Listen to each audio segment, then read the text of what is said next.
Sepak bola rusuh, Iya. kemudian cari solusi, Iya. dihentikan, Ya. Pemain butuh pekerjaan, digulirkan. digulirkan lagi, rusuh lagi ya, puternya begitu-gitu terus gitu loh. Jadi PSSI ini bisa dikatakan selamat gara-gara STY dan Timnas. Ya, Kalau nggak ada, nggak terdengar suara bagus sama sekali loh. betul ya ini PR juga ya buat PSSI yang sekarang yang betulnya jalannya udah mulai Bener. oke, udah mulai bagus lah. Jangan membedakan lokal dan naturalisasi, kan mereka WNI juga. Iya, kalau gue sih mau coba di tengah-tengah ya, artinya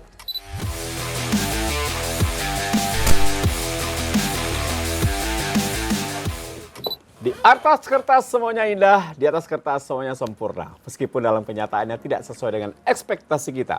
Tinggal bagaimana kita menyikapinya. Di atas kertas kali ini gue akan berbincang-bincang ngobrol gitu. Opini dengan Ais. Ini beberapa kejadian tentang sepak bola Indonesia lah. Apalagi kalau kita bukan bahas sepak bola Indonesia. Ini ada lagi ribut-ribut. Meskipun tidak ada korban jiwa, tapi kembali sepak bola kita berdarah dalam tanda kutip. Ya. Seperti apa lo lihat? iya Masalah kita sepak bola kita ini. malu-maluin ya.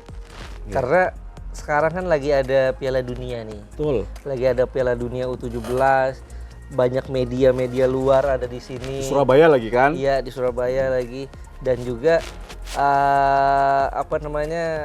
kejadian itu kembali terulang. FIFA juga udah bikin kantor di sini. Artinya Iya.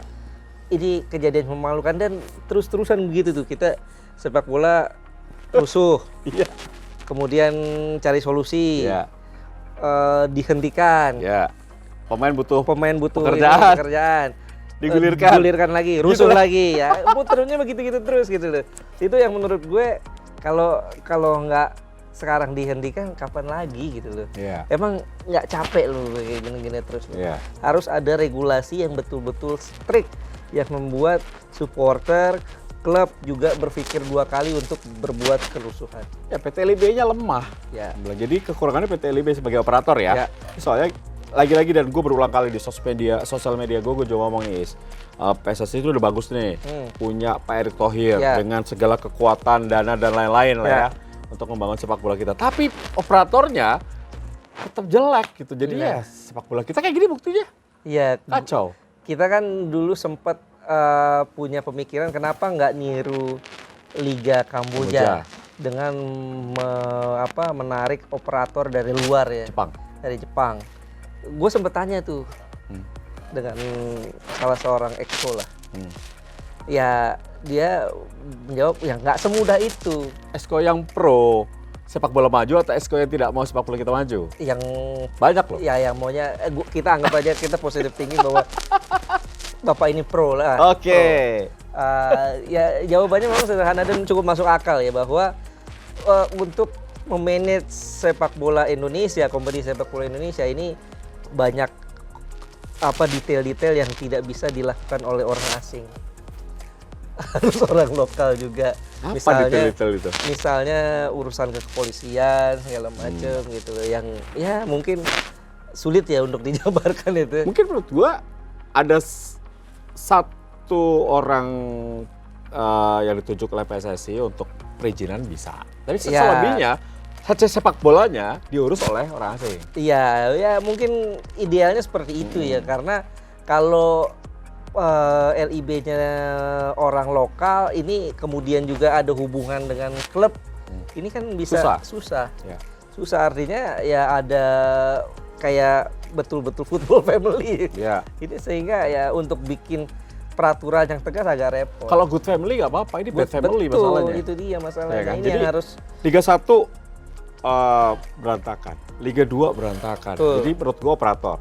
Nah, kemudian timnas kita, peringkat FIFA kita udah naik nih, ya, gua salut sama Pak Erick Thohir. dari 175 loh kalau betul, jadi 145 sekarang kan. 145. Tapi regulasi operator liga nggak bisa membuat liga dengan bagus, pembinaan usia dini juga tidak muncul, supporter juga tidak dewasa, tidak dilibatkan oleh PT LIB, tidak dirangkul oleh PT LIB, ya begini jadinya. Betul, dan juga liga wanita sampai sekarang belum ada kejelasannya. Ini sampai-sampai pemain-pemain kita yang di luar bilang bahwa di Indonesia Iya. Ada pemainnya tapi nggak ada klubnya kan, karena bubar semua, nggak ada kompetisinya. Ya. Jadi PSSI ini bisa dikatakan selamat gara-gara STY dan Timnas. Ya. Kalau nggak ada, nggak terdengar suara bagus sama sekali loh. Betul ya, ini PR juga ya buat PSSI yang sekarang, yang betulnya jalannya udah mulai oke, udah mulai bagus lah.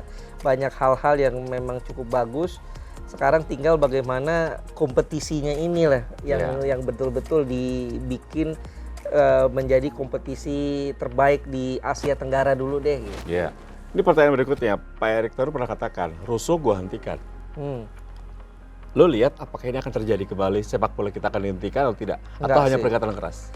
Mungkin peringatan keras ya, kita kebetulan sekarang belum ada statement ya, tentang itu ya. Gue pikir tidak akan dihentikan, paling ada peringatan-peringatan keras tentang hal itu ya.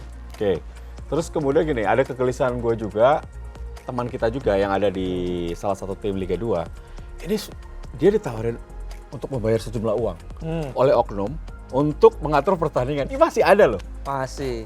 Gimana ya? Ini susah ya, padahal sekarang yang kita tahu teman kita juga masuk dalam apa namanya tim khusus lah ya. Iya, iya. Satgas. Yang lupain kita. Udah masuk tim Satgas, lupa sama kita, Mal. Nggak mau ke Tes10 TV lagi, Mal.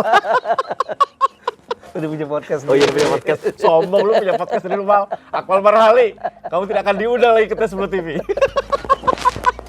Gimana, bro? Iya, gue pikir ya ini tugas berat ya buat Ya, Satgas anti mafia bola ya, karena memang ya gue yakin hal-hal kayak gitu nggak bakal mudah dihilangin sih, karena ya itu kan perputaran duitnya gede, gede Pak, dan ada pemainnya, ada orang yang cari makan di situ, ya susah Pak, Susah ya? susah. Jadi sepak bola kita, ya kalau yang mafia kecil-kecil ditangkap, yang gede-gedenya enggak ya? Ya Terus repot, ya? susah. Ya ini dibutuhkan benar-benar keseriusan ya, ketegasan, keseriusan.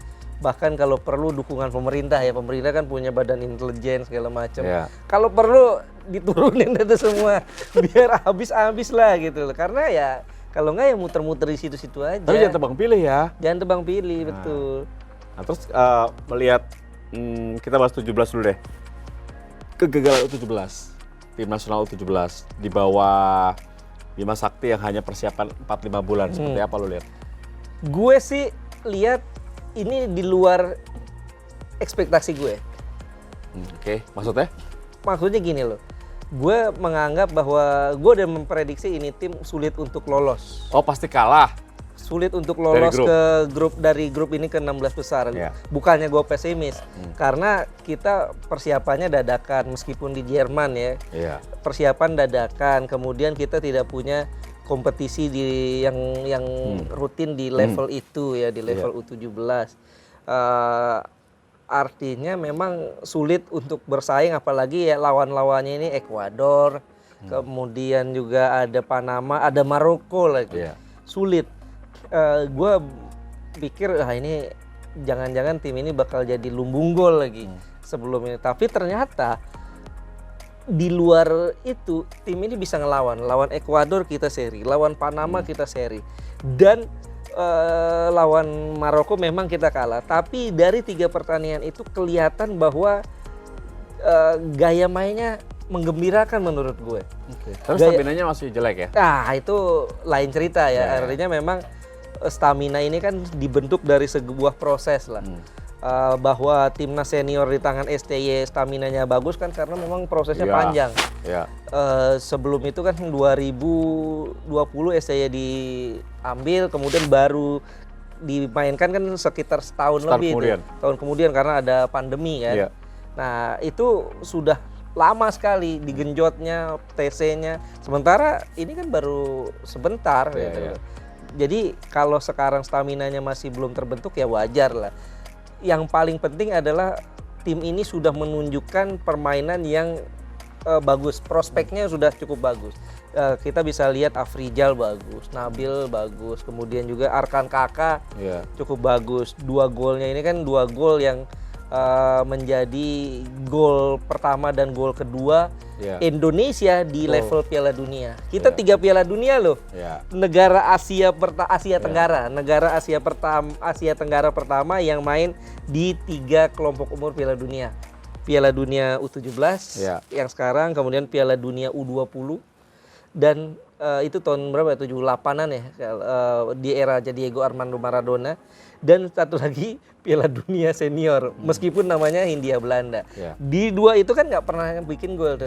Baru Arkan Kakak bikin gol. Artinya memang ya ini jadi awal lah, jadi awal landasan buat kita maju ke depan. Gue cukup respect apa yang ditunjukkan oleh timnas U17 ini di tangan coach Bima Sakti, coach Indri ya, dan coach lainnya plus konsultannya Frank Wormuth. Ini gue pikir sudah cukup oke lah. Dan gue dengar akan berkelanjutan ya, tim ini akan dipertahankan, akan ditangani oleh Indra Safri, katanya untuk jenjang ke atasnya. Ya, ini bagus sih sebenarnya.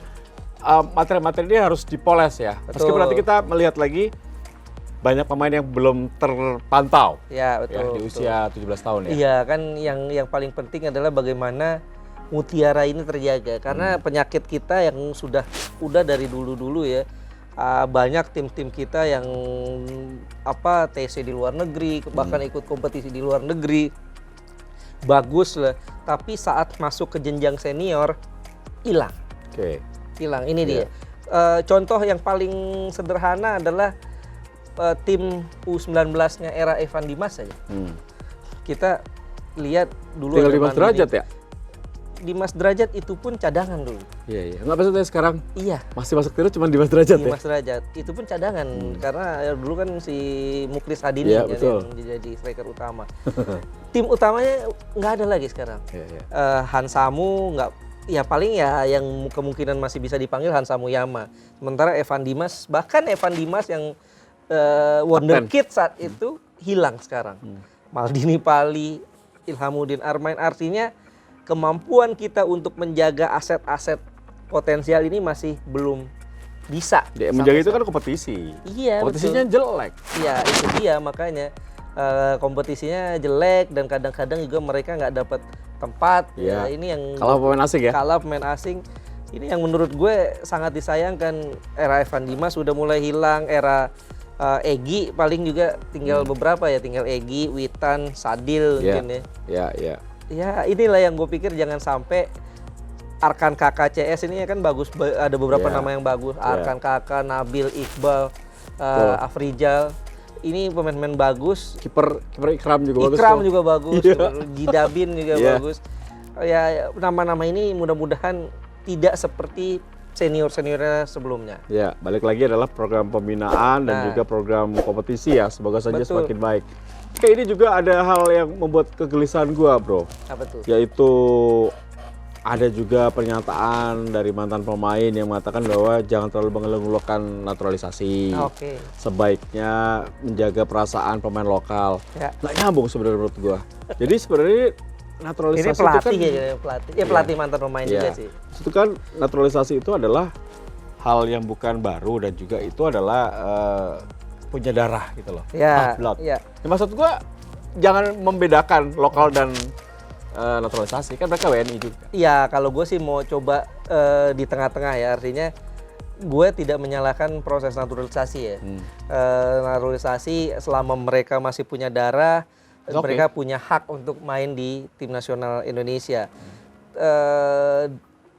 Tapi juga saat mereka sudah dipilih masuk menjadi WNI, jangan lagi mereka disebut sebagai naturalisasi. Nggak fair ya? Nggak fair, karena buat mereka juga jadi seperti pemain asing jatuhnya. Jadi ini juga menyakiti mereka. Betul. Ya. Nah, artinya anggap mereka sebagai pemain-pemain lainnya. Menurut gue lebih elok seperti itu. Tapi juga di sisi lain jangan jadikan naturalisasi ini program jangka panjang. Jangka pendek aja. Jangka pendek aja. Kalau ada pemain yang memang kelihatan wah ini bagus nih dan bisa nih oke lah. Tapi jangan dicari-cari juga gitu. Yang paling difokuskan adalah bagaimana pembinaan dulu nih gitu loh. yang gimana caranya kita bikin pembinaan dari mungkin kalau bisa U8 U8 Ya, gitu. U10 lah. U10 ya kan ini ekstrimnya seperti Iya, itu. iya. Karena kan kita tahu di luar negeri kan untuk main bola bahkan umur 6 tahun 6 udah tahun. ada Ya. di akademinya. Nah ini yang gue pikir pembinaan dulu deh gitu loh yang dikencengin, jangan naturalisasi menjadi dewa ya. Kalau sekarang it's okay lah program Kalau jangka sekarang harus pendek. berjalan beriringan sih. berjalan Naturalisasi jalan, pembinaan juga digenjot. Tapi Ah, masalahnya ah. pembinaan belum ada nih sama Itu dia. kompetisi. Itu Jalan dia. di tempat. Gue lagi menantikan kapan nih apa kompetisi-kompetisi elite pro yang ini berjalan. Ya, rutin, berjenjang juga. Berjenjang. Dan juga jangan dengan sistem turnamen ya. Harus kompetisi ya. Betul, betul. Turnamen cuma 3 bulan selesai. Iya, itu susah lah kalau itu. Ya. Gue pikir udah itu ya yang menjadi PR besar PSSI, gimana caranya pembinaan dikencangkan. Ya kalau naturalisasi mau tetap dilanjutkan ya it's okay. Tapi sejalan lah seperti yang tadi lu bilang. Nah, ada berita juga ada Erick Thohir menginginkan 150 pemain naturalisasi.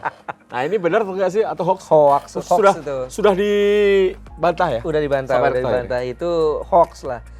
Sebetulnya yang dimaksudkan itu adalah 150 pemain top untuk dimasukkan database tim nasional Indonesia. Jadi memudahkan bagi Sinteyong. Iya, jadi Dalam memudahkan meramu tim.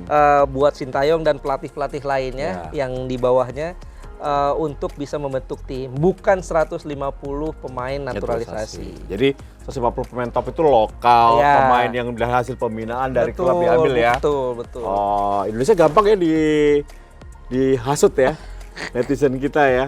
Bahkan pengamat bola aja dihasut. Makanya sekarang yang top adalah komedian. Karena mereka nggak ngelawak, pengamat bolanya pada ngelawak. Ya susah jadinya kan. Oke bro, itu Gelisa terima kasih sudah menemani gua berbincang-bincang karena itu buat gua mengganggu gitu loh. Betul. Ini hal-hal yang saat ini sedang tersebar di sosial media bahwa Indonesia tuh kok sepak bola gini-gini mulu ya. Berantem lah, judi lah, kemudian mafia bola lah, rusuh lah. Kapan berprestasi? Itu dia muter-muter aja gitu ya. Iya, buat kita sih senang-senang aja kita punya konten gitu ngebahas, tapi kesel juga ya bro ya. Betul lah. Ini lagi dibahas. Iya, kalau kita sih kalau bisa milih sebisa mungkin kontennya konten yang prestasi Positif. Ya, gitu. prestasi. Jadi enak ya bahasa ya. Sayangnya belum ada prestasi, gimana dong? Menuju. Mudah-mudahan. Kita doain sih. Amin. Oke, terima kasih udah menyaksikan Di Atas Kertas. Tidogro, Adwan Harisan, outside.